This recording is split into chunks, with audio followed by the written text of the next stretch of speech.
Usually when we review a car, we're looking for a beautiful beach to present the car at. This week with the 2017 Hyundai Ioniq electric vehicle, we figured we'd come to this power station. As much as a petrol head like me hates to admit it, the future really is electric vehicles. This technology is advancing, and let's see what this Hyundai brings to the game. Some unique design elements around the front here. No longer is there a need for a grille because there's no radiator. These are actually some of the best headlights we've seen, LED adaptive lights, and they don't just turn a few degrees, they really bend into the corners. Really fantastic lighting system. When you walk up to the Hyundai Ioniq, the first thing you think is, man, that looks a little bit like a Prius. Then you walk around the back, see this little window. I mean, if you're going to copy, don't be this blatant. So now we're behind the wheel of this Hyundai Ioniq. Ioniq. And being behind the wheel of an electric car is a completely different experience than what you're used to. You no longer have any engine noise, but what you don't really think about is that you also have no engine vibration. It's a really smooth drive down the road. So far, pretty low cabin noise. There's actually some fun to drive elements with this as well.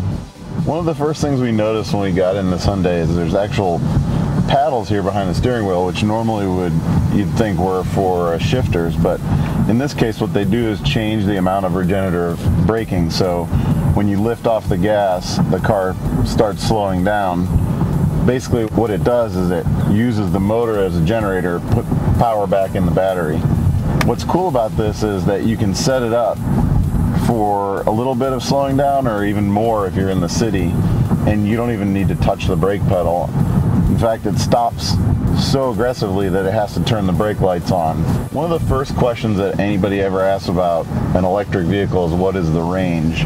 Here you've got 120 miles on the highway, but 150-mile range in the city when you can use that regenerative braking more often. And really, for the price point of this vehicle in the marketplace right now with electric vehicles, that's kind of a standout to have that much range. It's clear that technology is getting better in this arena because the Nissan Leaf, which has been out for a number of years now, has a 30 kilowatt battery and does less than 120 miles range. This has a 28 kilowatt battery and has 150 mile city range. So you're really seeing increases in battery performance, motor performance, and just as with anything, the more time, the more development that goes into these cars, the better they get. Of course, this all sounds really great, but where can you charge it? Here in the Midwest, we just really lack the infrastructure needed to support a car like this. If you have a charger at home, that's great, but if we were in California, this would be a lot easier to use. Pretty much everywhere you go, you'd be able to find a charging port. Now, Hyundai has come out with a new type of plug for their charger, and we called around to all the Midwest dealers, or all the Chicago dealers that is, and most of them didn't even know what this car was, let alone if they had a charge port for it, which none of them did. Now, you could buy the charge port from their parts department, but you know, the dealers really don't have the infrastructure yet to support this car, and that's a shame because this is a great electric vehicle. There are definitely some charge ports around town. Whole Foods has charge ports, and there are several different private companies that have them, but each one has a different payment infrastructure, and if you don't have the card already, they usually can't start the charging port remotely, so you have to do a lot of legwork to get yourself set up to be able to charge at the very limited number of stations there are in the area. Now, all that aside, if you have one of the fast 6 kilowatt chargers at your house, it's 4 to 5 hours to a charge, to a full charge. And if you know your schedule each day and you drive around in the city, you've got 150 miles a day to deal with. So this is really usable if you know what you're going to be using it for. And I think that's the key. That's going to be the first adopters for this technology. Somebody that can use this car 150 miles a day, charge it up each night. This is a perfect vehicle. So this being an electric vehicle, you might think, hey, this is not really going to be that fun to drive. We just clicked over to sport mode and we're on a nice curvy road here, and let's see what this thing can do.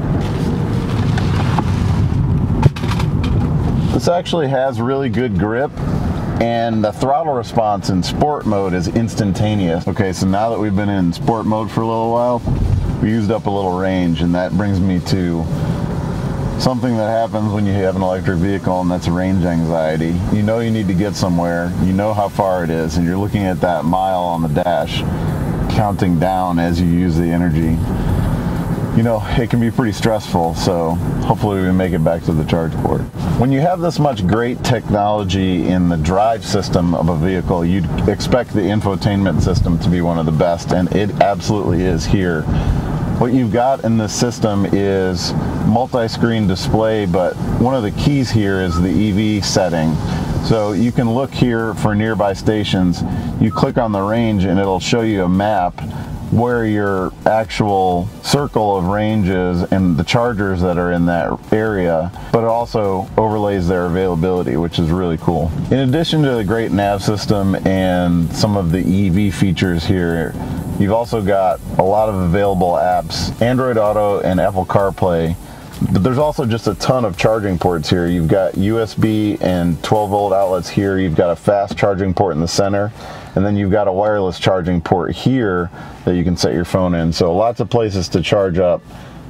You know, this is an electric vehicle after all, but it's still very convenient. And also don't forget, there's gonna be thousands of dollars in tax rebate for buying an electric vehicle. The pricing of this Hyundai Ioniq is quite extraordinary. It starts at less than $30,000, $29,500 for the base model. Now, we're in the limited model. We've got the ultimate package, which gives us all those optional features. It really tops out at $36,800 for this fully loaded model that we're driving. We've got radar cruise control, blind spot monitors, forward collision avoidance, all of these different safety features, all of this great technology. There's an infinity stereo range, which is absolutely unmatched for this price point. Well, what do we think of this brand new electric vehicle, the Hyundai Ioniq? Well, even though the infrastructure isn't quite ready yet in the Midwest, it's a great value, it's easy to use, it's really fun to drive, and this is the future.